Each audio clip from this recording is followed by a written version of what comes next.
Today is Africa Wednesday here on Newsroom Africa. If you are following our show from other parts of the continent, all 54 countries where we do broadcast, do send us your WhatsApp videos, hashtag your view on 405, as well as on the WhatsApp number on your screens. We'd like to hear from you in your countries, and you share with us your challenges. Tonight we're talking about understanding healing. You know, do people, is it as dichotomous as it is made out to be, that if you have psychological issues, you can only, refer to clinical psychologists, or are there traditional healing knowledge systems that can help deal with psychological issues? Is it something that is still a dichotomy? And of course, my guest, Dr. Velenkulu Mkhize, is going to be talking to me about that at the top of the next hour. It's part of Africa Wednesday here on Your View. Last night we didn't have enough time to talk about what you could call the twiddly-do and twiddly-dees of state capture. Dudu Myeni and Duduzane Zuma. Take a listen to what the lawyer of Dudu Myeni, the nonsense that this lawyer was telling the courts. Let's take a look.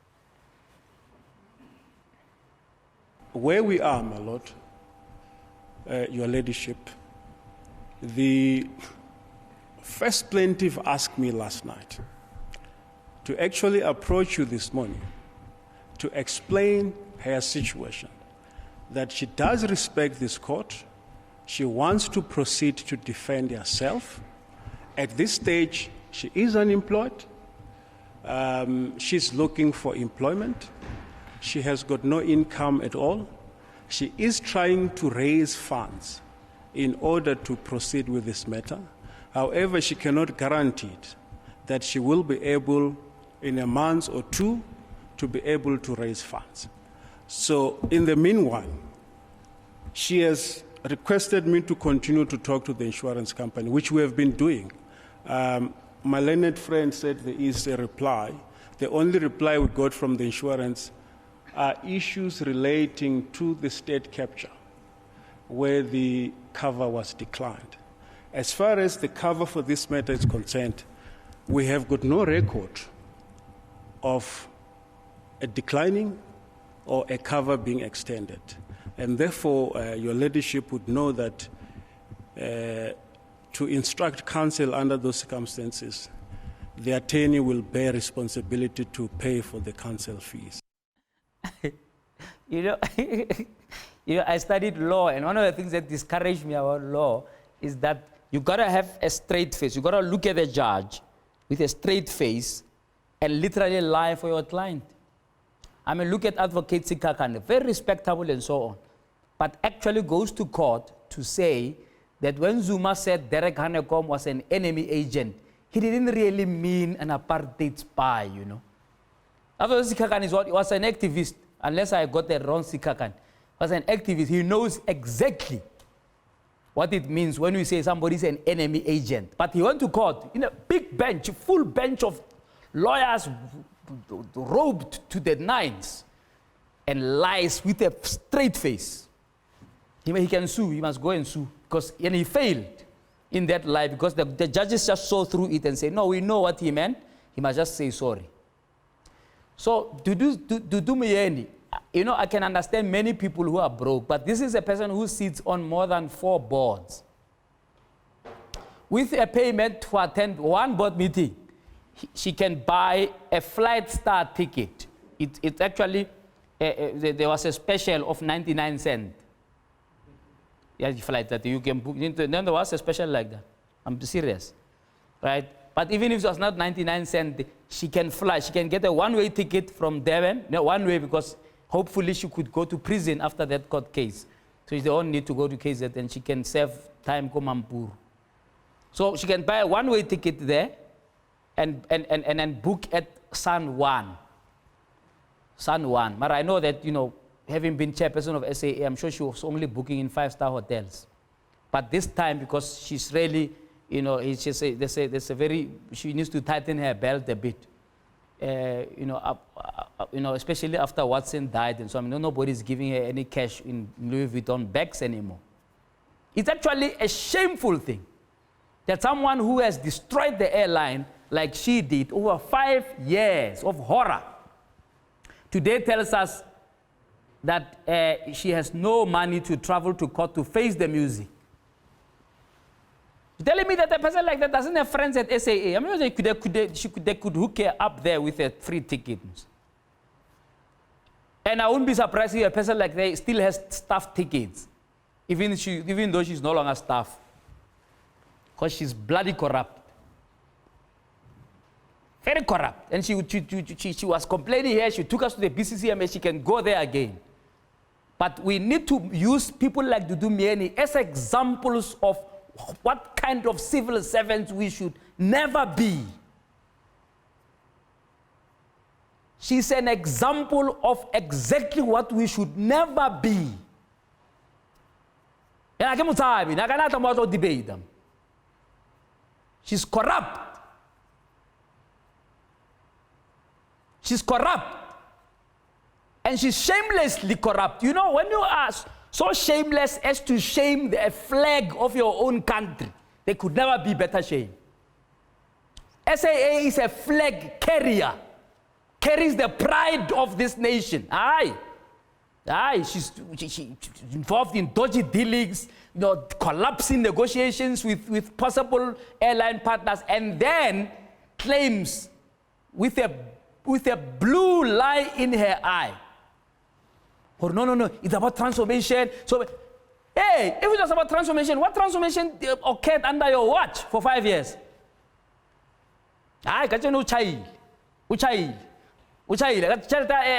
Tšhelete ya Jacob Zuma Foundation, tšhelete ya Watson, ka mo beke ya Louis Vuitton, a rekise Louis Vuitton bag.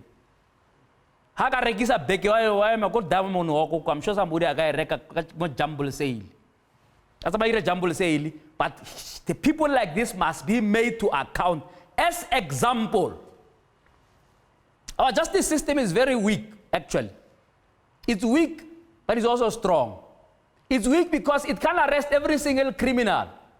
But the prominent ones who steal in broad daylight, how do you steal with something that's flying in the sky? Like SAA, written in big letters, South African. You go and sell it off to foreigners. You must be ashamed of yourself. Twiddly do, tiddly dumb. Let's look at another twiddly dumb. Dudu Zuma. On Monday, Dudu Zuma criticized Madonsela, saying she did not give him an opportunity to have his say in her state of capture report. Some of us have been integral to those investigations. We've sit here alleged of all sorts of wrongdoing, corruption, bribery. You know, it's been going on almost on a daily basis from about 3 years ago. So what I would have expected was a fair opportunity to represent or reflect on my side of the story, like I'm doing here yesterday and today. I didn't get that opportunity. He had this to say to the commission when he was done on the stand. I'm not sure if I'll have an opportunity to speak ever again, so once I leave this chair, I just want to satisfy that. Yes, you can make your point. Thank you. I'm looked at as a criminal. I'm looked at as this face of corruption, this guy that's plundered trillions out of this country, which is not the case, by the way. You know, so I'd just like to say to the public out there, I'm not corrupt. I'm not taking any money from anybody. I never have, and I never will. I just feel pity for Thuli Madonsela, because, you know, Thuli is like what I can call a meeting point of lies for the Zumas. How do Thuli you trigger a lie?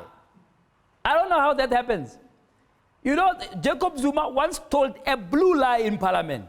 You know, Thuli Madonsela never interviewed me. So it's the same, this chap, he says, no, she never gave me a chance.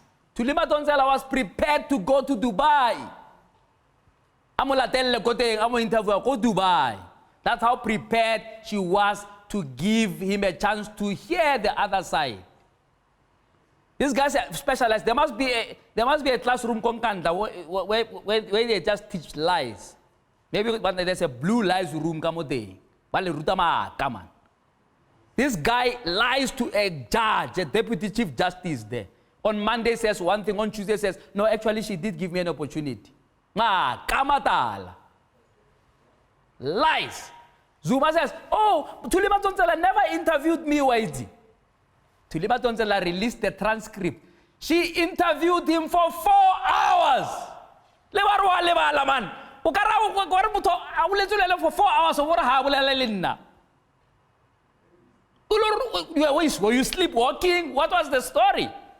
No, it's not. There's no story. Maka. Amata. Hey, Rutsanze Ruta Uta Maka go state capture. Hey, Rutsanze Ruta Uta yo. Hey, Rutsanze Ruta Uta Maka. So the state capture, 1 year down the line, tell me what you think. Do you think, right, as some of the citizens on the Citizens Round Table were saying, that we should start seeing some prosecutions? I mean, people like Dudu Myeni shouldn't even be allowed to leave the country again before their account. But what will happen? Because why 1 hour? Hey, if the court will be like this capture, this commission, I'm going to end up in jail. And he says it. He expresses, he says, hey, judge, it will be a long time before I want to see you. Because you talk lies half the time. You don't remember Mukabisi Jonas. You don't remember anything. You can't explain why on earth you didn't hold the meeting at your own house. If indeed that meeting did not include the Gupta brothers who are your friends. Or you just decided you are going to tell the country lies. And I don't want it to go and sue. Go and sue, because you and your dad like suing. Go and sue. I mean, Zuma wanted even to sue cartoonists. Somebody says, no, sue you don't just sue anybody feel like our sketches out. And you don't like it. Hey, and the bureau of draw for years. And if you don't remember what that shower means, we don't have time for me to explain to you. But it's all about lies. It's all about lies. So a state capture, indeed, must actually release an interim report. It's been more than a year. And Batoi must wake up now. Can't take a year, man, just to find one person to prosecute. The justice system is about example. It must set an example by prosecuting people like Dudu Myeni, by prosecuting people like Dudu Zuma. Then people will wait and say, hey, I must be on the straight and narrow. If they can prosecute these ones with a chip on their shoulders, with such arrogance, with such, just a habit of stealing, man, and lying. If we can prosecute these ones, then we can get somewhere. Tweedly dump of state capture, entertaining us this week. Anyway, one of the things that Zuma didn't like was educated people. How educated, now he's a clever black. Clever. Zuma wanted to translate township lingo, that sometimes doesn't mean much, into statecraft. President, you can't just talk. Hey, the roads in Malawi are so bad. You are a president. You must speak like president. No. This guy says, if you are educated, you are a clever black. We have now a 75-year-old clever black coming to talk to us. He's Mr. Gaza. He's an admitted attorney at 75. And this is what we do this in line with this week's celebration of elderly people in our society. Let's take a break now.